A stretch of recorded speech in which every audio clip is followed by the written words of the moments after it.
لیکن یہاں جو ہے معاملہ صوم، اس سے پہلے مکی دور میں صوم کا کہیں کوئی تذکرہ ہی نہیں، نہ عربوں میں اس کا رواج تھا۔ یہ لفظ بھی عربی زبان میں تھا گھوڑوں کے لیے، گھوڑے روزہ رکھتے تھے۔ رکھتے کیا تھے بیچارے؟ انہیں رکھوایا جاتا تھا، کیونکہ عربوں کا جو معاملہ تھا وہ لوٹ مار، غارت گری، اور اس کے لیے انہیں چاہیے تیز رفتار سواری، جاؤ حملہ کرو، لوٹو مارو اور بھاگو۔ اونٹ جو ان کی فضا اور ان کے ماحول کے لیے مناسب تھا وہ زیادہ تیز دوڑ نہیں سکتا، اپنی اس ضرورت کے لیے گھوڑا چاہیے تھا۔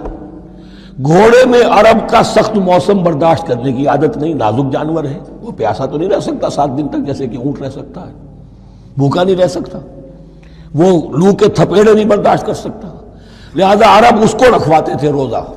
کھانا پینا بند کیا اور اس کے جو ہے منہ کر کے کھڑے ہو گئے جب گرم تیز ہوا چل رہی ہے، خود تو اپنے آپ کو لپیٹ لیا اپنے گھتنے میں، غترہ کہلاتا ہے وہ جو بھی کپڑا اوپر ہوتا ہے، اور وہ اس گھوڑے کو جو ہے وہ ساری آگ اس پر برس رہی ہے تاکہ اس میں عادت پیدا ہو جائے جھیلنے کی، برداشت کرنے کی۔ تو جنگ کے موقع پر کہیں یہ دغا نہ دے جائے، اگر یہ ہمت ہار گیا تو اس کا تو کیا کیا جائے گا، تو اصل میں سوار ہے جو مارا گیا۔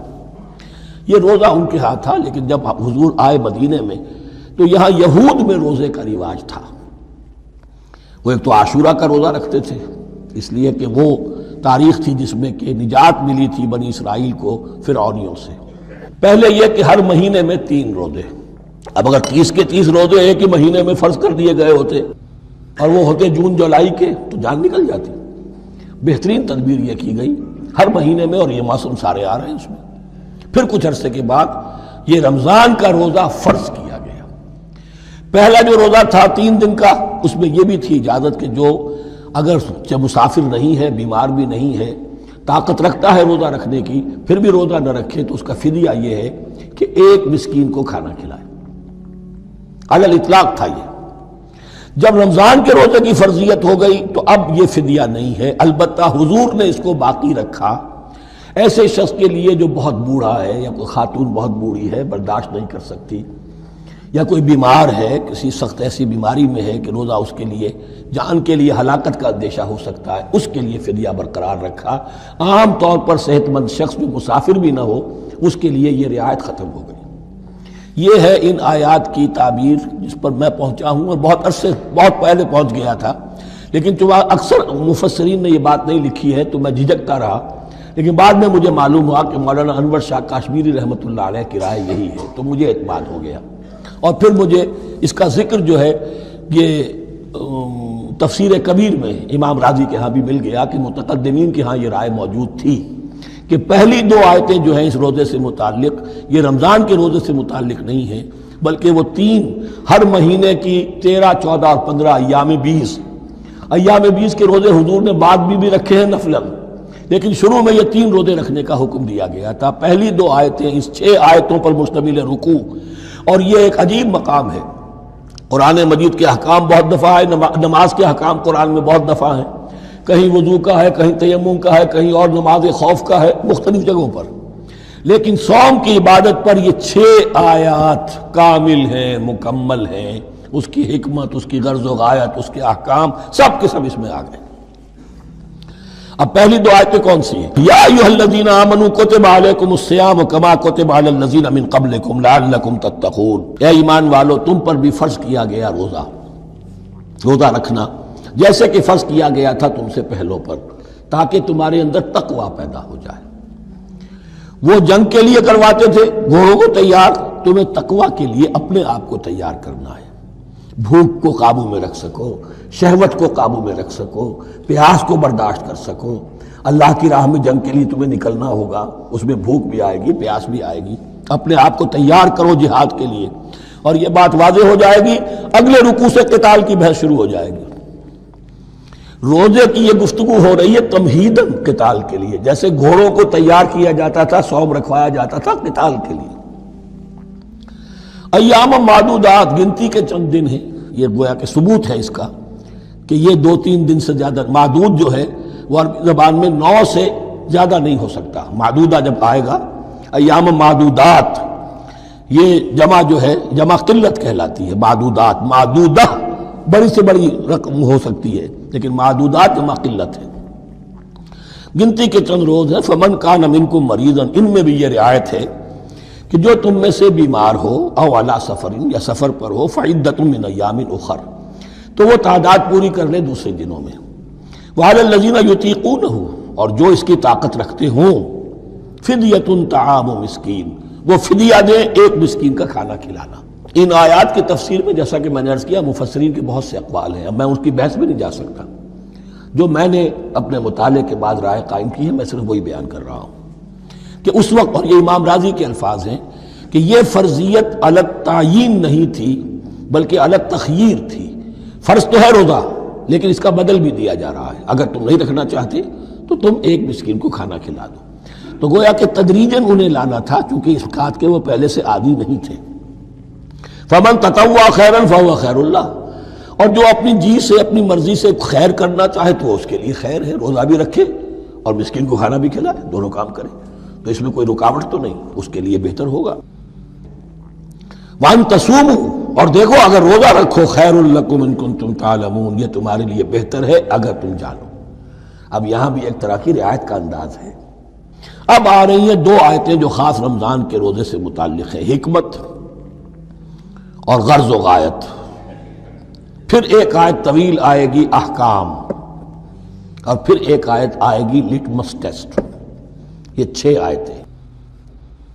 شہر رمضان الذی انزل فیہ القرآن، رمضان کا مہینہ وہ ہے جس میں قرآن نازل کیا گیا. ھدی للناس وبینات من الھدی والفرقان، لوگوں کے لیے ہدایت، اور ہدایت کے بھی روشن بینات باتیں، والفرقان، اور حق و باطل میں فرق کر دینے والی چیز.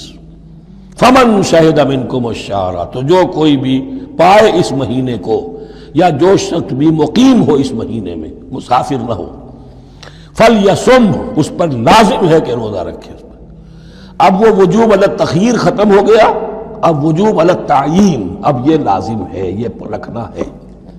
ایک رعایت باقی رکھی، ومن کان مریضا او علی سفر فعدۃ من ایام اخر، جو بیمار ہے یا یہ کہ سفر پر ہے وہ تعداد پوری کر لے دوسرے دنوں میں. یرید اللہ بکم الیسر ولا یرید بکم العسر، اللہ تمہارے ساتھ آسانی چاہتا ہے، سختی نہیں چاہتا. یہ لوگ اپنے اوپر سختیاں جھیلتے ہیں، شدید جو ہے سفر کے اندر بھی روزہ رکھے ہوئے، حالانکہ یہاں اجازت دی ہوئی ہے. یہ بلکہ حضور نے ایک مرتبہ ایک سفر میں کافی سرزنش کی، کچھ ایک جہاد اور قتال پہ نکلے تھے، لیکن کچھ لوگوں نے اس سفر میں بھی روزہ رکھ لیا. نتیجہ یہ ہوا کہ سفر کے بعد جہاں منزل میں اب جا کر خیمے لگانے تھے وہ نڈھال ہو کر گر گئے. جن لوگوں کا روزہ نہیں تھا انہوں نے پھر وہ خیمے لگائے، منزل کا کام کیا. تو حضور نے فرمایا کہ لیس من البر الصیام فی السفر، روزے رمضان اس میں سفر میں روزہ رکھنا کوئی نیکی کا کام نہیں ہے. لیکن ہمارا تصور اور ہے، 105 بخار چڑھا ہوا ہے، روزہ نہیں کھولوں گا میں، روزہ تو میں نے رکھا ہوا ہے، یا روزہ تو میں نہیں چھوڑوں گا. حالانکہ جہاں رعایت اللہ کی ہے اس رعایت سے فائدہ نہ اٹھانا ایک طرح کا کفران نعمت ہے. وَلِتُكْمِلُوا الْعِدَّةَ، لیکن تمہیں عدت اور تعداد اب پوری کرنی ہوگی. وہ جو تھی ایک رعایت کہ فدیہ دے کر فارغ ہو جاؤ، وہ نہیں ہے. وَلِتُكَبِّرُوا اللَّهَ عَلَىٰ مَا هَدَاكُمْ، اور تاکہ تم تکبیر کرو اللہ کی اس پر کہ جو اس نے ہدایت تمہیں عطا فرمائی. وَلَعَلَّكُمْ تَشْكُرُونَ، اور تاکہ تم شکر کر سکو اس نعمت عظمیٰ کا جو قرآن حکیم کی شکل میں تمہیں دی گئی ہے.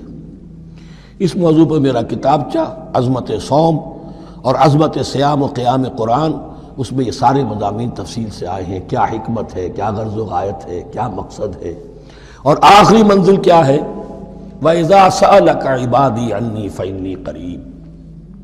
مطلوب تو یہ ہے کہ تمہارا جو یہ جسم حیوانی ہے یہ کچھ کمزور پڑے، روح ربانی جو تم میں پھونکی گئی ہے اسے تقویت حاصل ہو. دن میں روزہ رکھو، اس حیوانی وجود کو ذرا کمزور کرو، دباؤ اس کے تقاضوں کو. رات کو کھڑے ہو جاؤ، اللہ کا کلام سنو اور پڑھو، تاکہ تمہاری روح کی آبیاری ہو، اس پر حیات، آب حیات کا ترشح ہو. نتیجہ کیا نکلے گا؟ تمہارے اپنے اندر سے ایک پیاس ابھرے گی. وَإِذَا سَأَلَكَ عِبَادِي عَنِّي فَإِنِّي قَرِيبٌ، تقرب الی اللہ کا جذبہ پیدا ہوگا. تو اے نبی، جب میرے بندے، ایسے بندے آپ سے میرے بارے میں سوال کریں، ان کو بتا دیجئے میں قریب ہوں، دور نہیں ہوں. یہ حقوق انسانی کا میرے نزدیک دنیا میں سب سے بڑا میگنا کارٹا ہے۔